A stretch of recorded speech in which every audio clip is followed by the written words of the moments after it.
Another thing we do as a family is, if you haven't been around, we do what we call series, right? So what a series is, it's just a collection of talks that we try to take the theme of them and put them together so that they make sense. And if you've been here over the summer, you know we've been in a series called Gravity, which has to do with the book of Philippians, and we're walking through Philippians right now. We're in chapter 4. We've been going somewhat verse by verse through the whole thing, and I just want to remind us before we start that this concept of gravity is that as physically gravity holds you centered to the ground so that you don't become unsteady, right? That is what Jesus does for your life. That the whole book of Philippians is putting Jesus front and center and the difference Jesus makes to your life. To the point that Paul makes some outlandish big statements, right? That everything else is lost just to know Jesus. Why? Because he figured out that Jesus is what holds him anchored in center. And last week, we had the privilege of Pastor Austin, right? You guys, you know what's crazy? He's the youth pastor, right? You guys love Pastor Austin? The answer is yes right now because he's sitting right there. Good job. Good job. Well done. Well done. Just thought I'd help you out just in case. Just in case. Don't know what kind of morning it's been. But here's what's beautiful, right? That Austin, to know that Austin is speaking truth to our students. To know that Austin has a voice into what we're caring about and how we're caring. But you know what I love about Austin? He does all that. But you know what I love is you'll always find him with students. He loves students. You'll find him on campuses with students. You'll find him outside of church hours with students, right? It's kind of like the Pied Piper, right? Maybe we should rename him the Pied Piper. But here's what's beautiful. Can we just pause for 1 second? This is off my notes. I don't know how you feel about growing up, but I felt like I had it hard as a teenager. You guys, you have it way harder than I did. Life is way harder now. And I don't know what that does to you, but church, can I ask you to please pray for our students? Please pray for our student ministry. Pray for our student leaders. Pray for Austin and Sarah as they lead. Please pray. It's that important. And can we give them a huge hand because they're here at 9:30?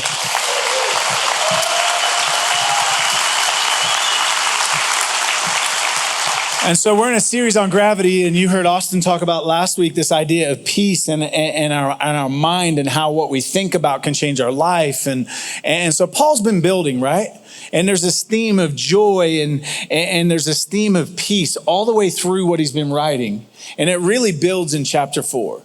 And I don't know about you today. I don't know how you enter the room. I don't know what you carry into the room. I don't know what situations you're in. But I'm guessing that some of us in the room or on the online location or different locations, like I'm guessing that there's things you are carrying today that you would prefer to not be in that situation. You would prefer to move out because it's uncomfortable, because it's overwhelming. Because you can't see how this works out. And inside of you, there's just this, man, I don't like this situation. I don't like where God's got me. And I just want it to be different. And then on the other side, you've got people in the room. You are the movers and the shakers. You know what I mean? You thought you were retiring and you work harder now than you did when you said you were retiring. You got more on the go now because you got bored, right? But there's achievers, right? There's people that are just driven that, man, I am going to change my life. And what happens is you get into this motion, this rhythm where I'm gonna gain more and I'm gonna take the next hill and the next hill and the next hill. You ever notice how there's always another hill?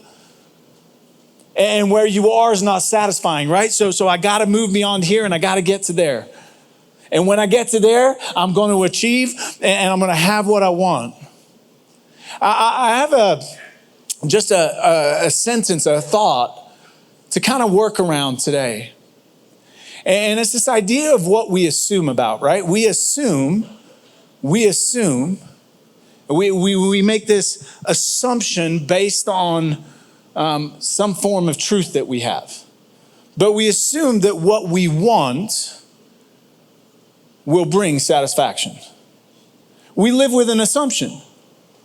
That if I'm in a situation I don't like, well, if I get out of it, then there'll be some form of satisfaction. There'll be some form of steadiness. There'll be some form of I'm okay. There'll be some form of contentment. And on the other side, you got the person who's always pushing, right? Always moving, always going to the next thing, always bigger, better, always I got to get the next, right? You make great athletes. You exhaust the rest of us. But what happens is if it goes unchecked, what's actually happening is we have an assumption that if I drive, my want is this, I got to get to the next thing. And when I get there, I'm going to be satisfied. I'm going to find some form of happiness. I'm going to find some form of contentment. And Paul speaks into this after challenging us with our thoughts and our mind in chapter 4 of Philippians. Verse 10, he says this, I rejoiced greatly in the Lord. So I had great joy. I had this move of emotion, right? I had this move of celebration that at last you renewed your concern for me. Indeed, you were concerned, but you had no opportunity to show it. And at first glance, it seems like, wow, they sent a gift to Paul, and that gift changed his status, if you like, of his monetary status, and that provided for him this joy. You could say that for Paul, his joy was determined by what he'd received. And what's actually happening culturally is they believe that the joy is actually connected to a renewal of friendship. That when you gave a monetary gift like that in this culture, what it did was it was a declaration of friendship. And so he's actually celebrating. He's actually saying, man, I've got this great joy that's come. I'm rejoicing because of the friendship that's been renewed. And if we're not careful, what can happen is you could walk away and go, okay, Paul was moved by what had happened in his situation. And so he catches himself and he says, I am not saying this, verse 11, I am not saying this because I am in need. For I have learned, so if you got a physical Bible, you got your Bible app open and you can highlight or circle, here you go. You ready? I have learned, circle the word learned, to be content, circle be content, whatever the circumstances, circle whatever the circumstances. I have learned. Now that should encourage you. Right? Because that means that Paul didn't just meet Jesus and he had this and you don't. Right? It should encourage us that what he's saying is that like anything in life, if you're going to learn something, there's a process to learning it. There's an engagement to learn it. Like if you think of if you were an athlete and you had a coach, right? That coach probably pushed you, but you had to show up to practices. And when you got to practice, that coach would tell you intentional things. And what would you do? By repetition, you would learn. Or if you've sat in an educational facility, right? Like what's happening is someone is imparting something to you. And what Paul's saying is I've learned to be is a state of being, to be content. That word content culturally is loaded. So if you take it from the original context it was in, there was a group called the Stoics. And what the Stoics believed is that you could attain through hard work, through your own achievement, and by really, really, really pushing through, you could achieve a status of life that you were self-sufficient from anybody else. That you could get to a point where your happiness was solely dependent on you. That the goal of life was to get to a point where you were able to go, I don't need anybody or anything because I have provided it all for myself. That was the goal of life. That was the aim of the Stoics. Doesn't sound much different. We haven't come very far, have we? Where everybody's trying to get theirs, right? If I just get enough money, then I don't have to worry about anybody else. if I just get the right amount saved up and I just, get everything, get the house I want, the car I want, the picket fence I want that keeps everybody out that I don't want in, whatever it happens to be, the culturally around us, there's this drive of if you just attain what you need, you'll find this level of happiness and you'll find this level. That's what the Stoics believed. Well, Paul uses a word, the word content actually means self-sufficient. And so he's speaking into the culture and he's going, hey, I want you to understand, I have learned how to be self-sufficient.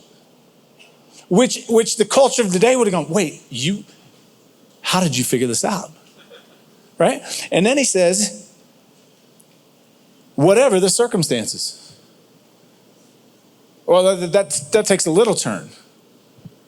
Now he's talking about his experience of life. Now he's talking about the things he's been through. So he's learned this secret, if you like. He's learned it to be self-sufficient by what he's been through. I just want to read for you for a moment from 2 Corinthians chapter 11, verse 23. This is what Paul has been through when he's writing to the church in Corinth. Verse 23, are they servants of Christ?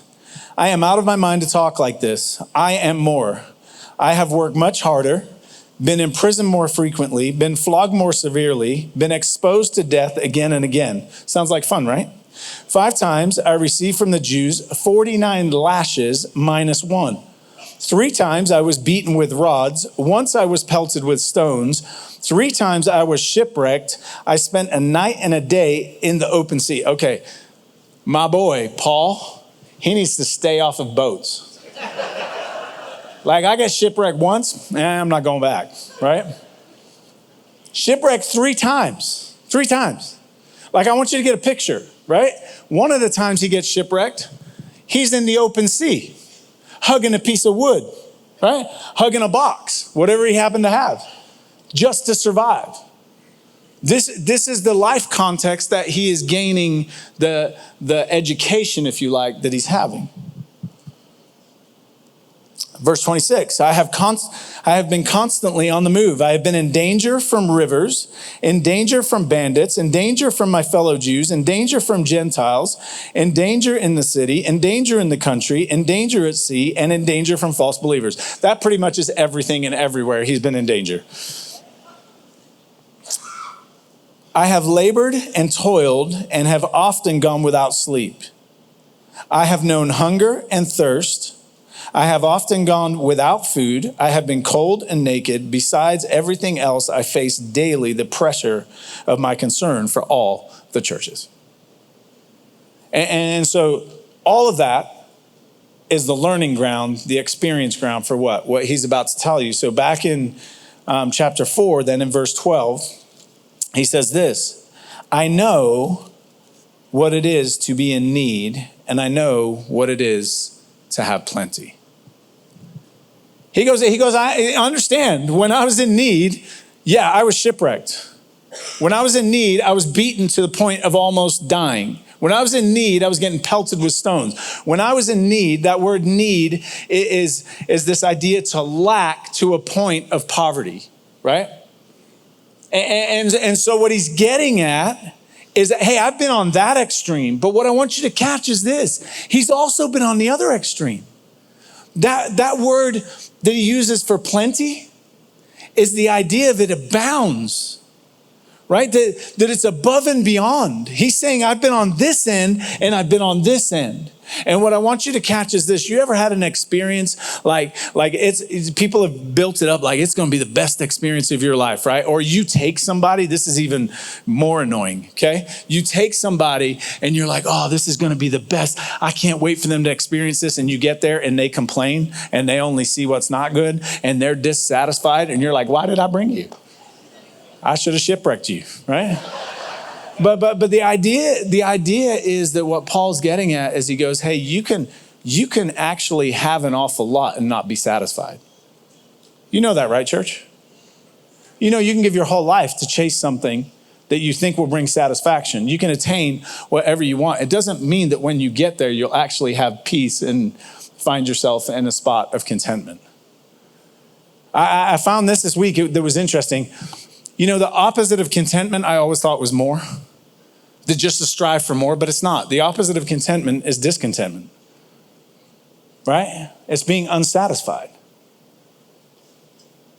I wonder if, and don't raise your hands, please, but if we were to do a survey of people in the room who are married, how satisfied you are in your marriage. What's the level of discontent? That if you're in a phase where you're not married, how satisfied you are in the phase of not being married. That if you're in higher education, how satisfied you are. Because doesn't it work this way that everybody's trying to get to the next stage? You ever notice that? Oh, I just can't wait till, I got a middle schooler, right? She's terrified of middle school today. You know what I know in a little bit? She'll be ready for high school. And when she's in high school, she's going to be ready for college. And when she's in college, she's going to be ready for a job. And when she gets out of college, she's going to be ready for where she's going to live next. Right? And it's just this constant chase. And Paul goes, hey, I've achieved all of that and I've had nothing. And then he says this, I have learned the secret of being content in any and every situation. That learned the secret in the original language. It is the secret of a deity. That's a secret of God. Y'all, you're getting a free education today from Paul, my man Paul, who has learned the hard way. We read his list of experience, right? Learned the hard way, the secret for you today to live a content life. And we get it for free from his experience. He paid the pain. He goes, I've learned it. It's a secret from God that I've been given. Whether well-fed or hungry, whether living in plenty or in want, I can do all this through him, through Jesus, who gives me strength.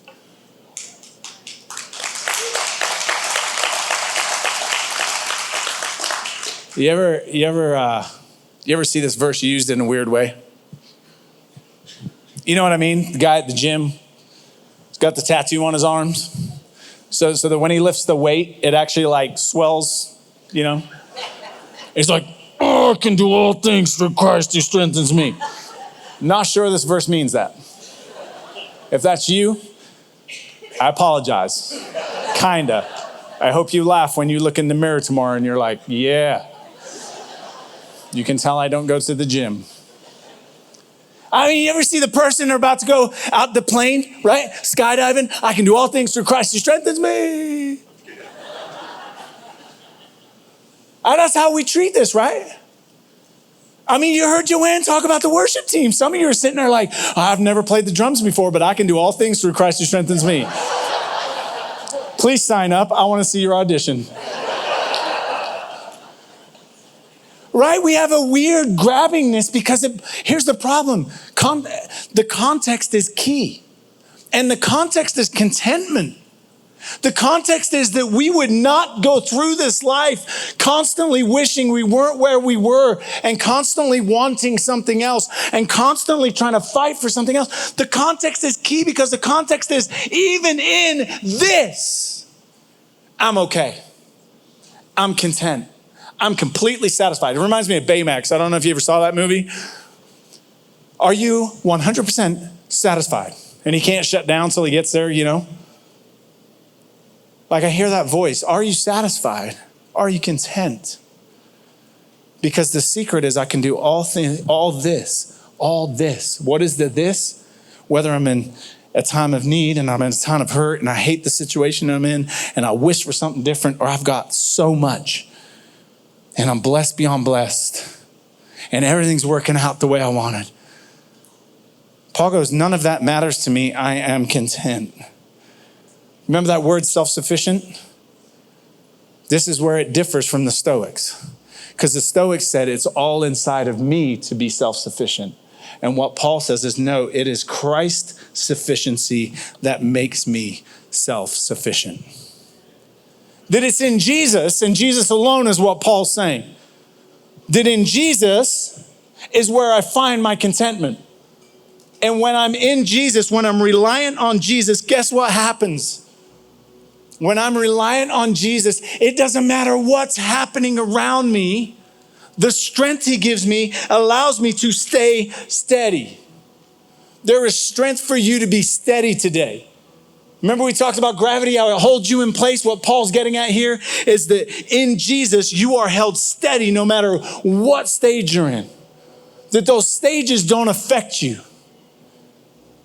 That you can have satisfaction, you can be steady where you are. You realize that discontentment makes you unsteady. Discontentment is about, I gotta move, I gotta go, I can't be. When I am anchored in Jesus, I am steady, I am unmoved. Why? Because Jesus is unmoved. Why does Jesus hold me steady? Because he's not worried about what's happening around me. He knows who he is. In fact, the imagery we get from the Bible is that he's sitting down in heaven right now. That's how worried he is about everything happening in your life. He's like, I already won. I already paid for it. It's not caught me by surprise.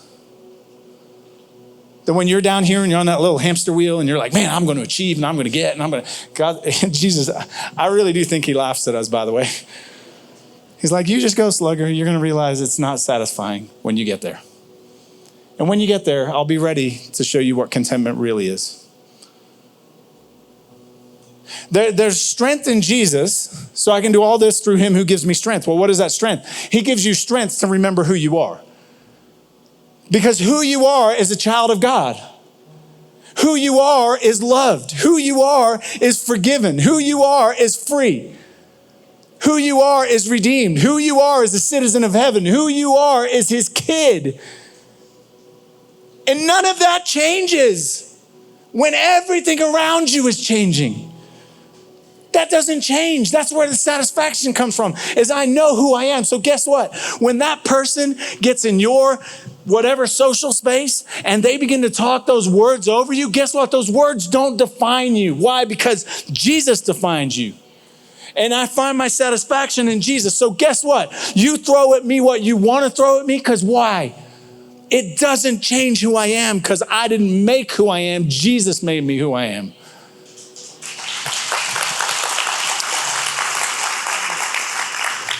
You can drain my bank account and it doesn't change who Jesus is. It doesn't change the ground I'm on. It doesn't change how steady it is. You can fire me from your job. It doesn't change who I am. I'm still loved. I'm still a child of the King. I'm still taken care of. They're still unchanging. Nothing in the future can change based on what happens here. And that's where he goes. I'm content. I'm satisfied. So you can throw me in a shipwreck. I'll be satisfied hugging the box. Oh, you can put me at the king's table. I'll be satisfied. Why? Because my satisfaction in life doesn't come from the king's table or the box. It comes from Jesus. He goes, that's the secret. That's the secret. It doesn't come from you. It comes from being reliant on the person of Jesus. And if we're really honest, we hate that. Because as humans, I want to be my own God. As humans, I want to be my own sufficiency. And Paul goes, I've learned the secret, and it's not me, it's him. You know the last thing that strength does? Strength makes you sing when you shouldn't. In Acts chapter 16, Paul and Silas, they're in jail. It's midnight. And by the way, sometimes we think Paul wrote from the Hilton. You know what I mean? Like, oh, he's just chilling at the Hilton, looking out at the lazy river.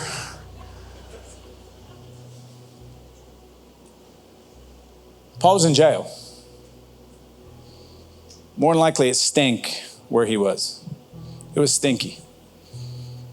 It was uncomfortable. And he finds himself in another jail in Acts chapter 16 with Silas. And it's midnight. And I don't know about you, but I don't sing worship songs at midnight very often. It's just not my jam. And if I was in prison, I think I'd be more worried about trying to get out of prison. I think I'd be more worried about proving my innocence. I think I'd be more worried about trying to figure it out, right? Self-sufficient. And it says that Paul and Silas begin to sing. And as they sing, earthquakes happen. And their chains fall off. Okay, just picture it for a second. How wild does it have to get in that worship service for chains to break off? Like you're like, ah! And it says that the chains fall off. But they're in prison. I can do all this. What is this?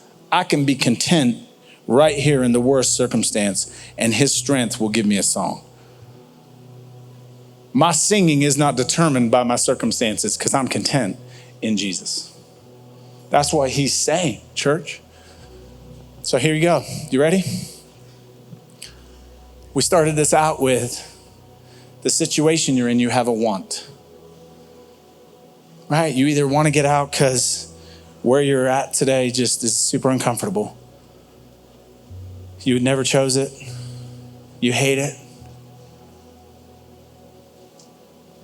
And then for others, you're just a hamster on the wheel, man. You got your next want, your next thing that's going to give you happiness.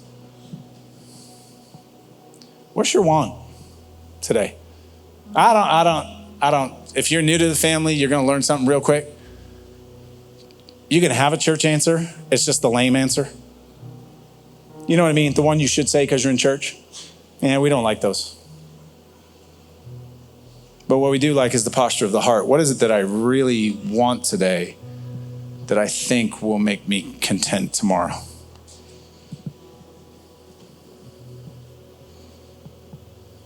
What is it in my heart of hearts that I'm banking on to give me satisfaction?